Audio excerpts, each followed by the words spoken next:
በያዝነው የበጀት ዓመት ያለፉት 7 ወራት ወደ ውጭ ሀገራት መላክ ከነበረበት 294,000 ቶን የቡና ምርት እስካሁን የተላከው 214,000 ቶን ያህል መሆኑ የተነገረበትን ጥንቅር ይሆናል የምናስከትለው። የግብርና ሚኒስቴር ከኢትዮጵያ ቡናና ሻይ ባለስልጣን ጋር በመተባበር በ2018 በጀት ዓመት የቡና ኤክስፖርት አፈጻጸምና በዘርፉ ላይ የሚታዩ ተግዳሮቶች ዙሪያ ከባለድርሻ አካላት ጋር መክሯል። በዚህ መድረክ ላይ የግብርና ሚኒስትሩ አዲሱ አረጋ በቀጣይ 3 ወራት በአርሶ አደሮች በአቅራቢዎችና ላኪዎች በመጋዘን የሚገኘውን ቡና በፍጥነት ለዓለም ገበያ ማቅረብ ካልቻሉ ለከፍተኛ ኪሳራ እንደሚዳረጉ አስታውቋል። ሚኒስትሩ ይህንን የተናገሩት በመጪዎቹ 12 ወራት የቡና ዓለም አቀፍ ዋጋ እየወረደ መምጣቱን፣ የዶላር ዋጋ የታሰበውን ያህል ጭማሪ አለማሳየቱን እንዲሁም ብራዚልና ቪየትናም ቡና ወደ ዓለም ገበያ በስፋት እያቀረቡ መምጣታቸውን በማስረዳት ነው። ሪፖርተራችን ሰላማዊት ሽፈራው ተጨማሪ ዝርዝር አላት።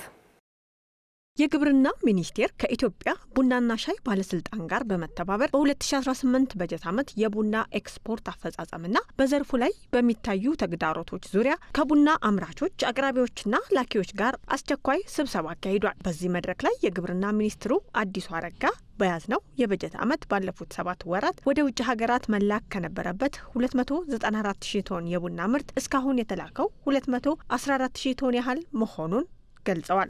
ዘንድሮ በ7 ወር ማቅረብ ካለብን 294,000 ቶን ቡና ውስጥ እስካሁን ያቀረብነው 214,000 ቶን ብቻ ነው።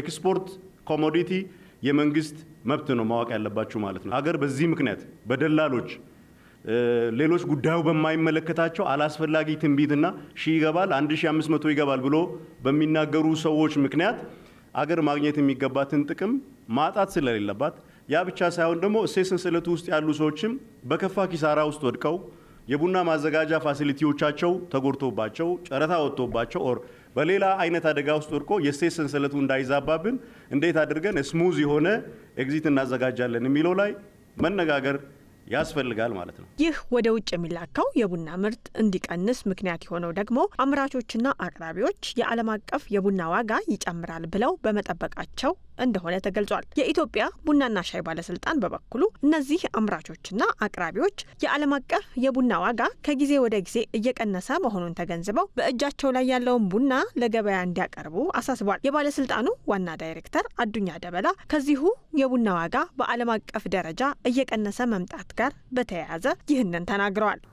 ገና የቡና ዋጋ ይጨምራል እያሉ ብዙ ላኪዎች፣ ብዙ አቅራቢዎች፣ ብዙ አርሶ አደሮች ቡናን ይዘው በእጃቸው ይዘው ቆይተዋል ማለት ነው።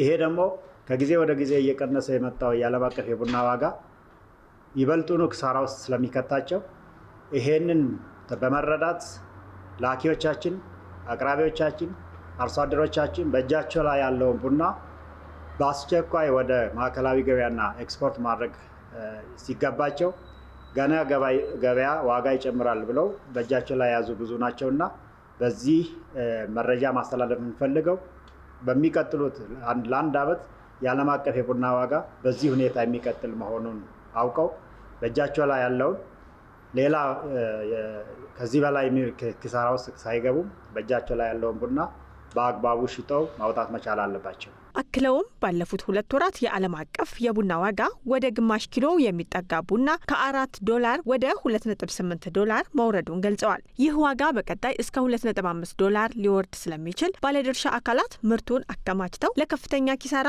እንዳይዳረጉም ጥሪ አቅርበዋል። የዓለም አቀፍ የቡና ዋጋ አሁንም በጣም እየቀነሰ ነው የሚለው ከዚህ በታች ዛሬ ላይ ወደ 2.8 አካባቢ ነው ያለው በቶን በፓውንድ እስከ 2.5 ይወርዳል ተብሎ ስለሚጠበቅ ይሄንን ከዚህ ማምለጥ የሚቻለው በጊዜ በአግባቡ ቡናቸውን ጥራቱን በጠበቀና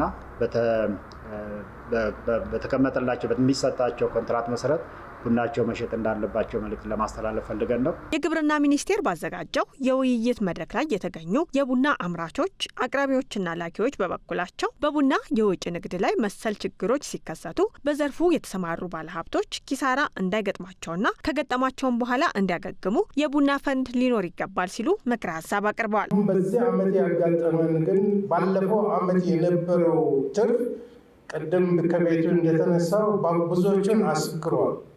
ከዚህ የተነሳ ሰው ወደ አልተፈለገ አቅጣጫ ነው የሄደው።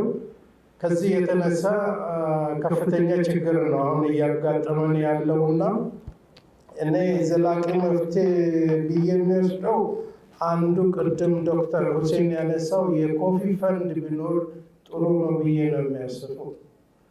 በተለይ ብራዚል ይሄ ልምድ አላት። አቅራቢዎች ሲከስሩ፣ ላኪዎች ሲከስሩ ከዛ አምጥቶ ድጎማ የሚሰጡ ስለሆነ ይሄኛው በተለይ የኮፊ ፈንድ እንደ ሀገር ቢኖርና ቢቋቋም ችግሩን ይፈታዋል ብዬ ነው የሚያስበው።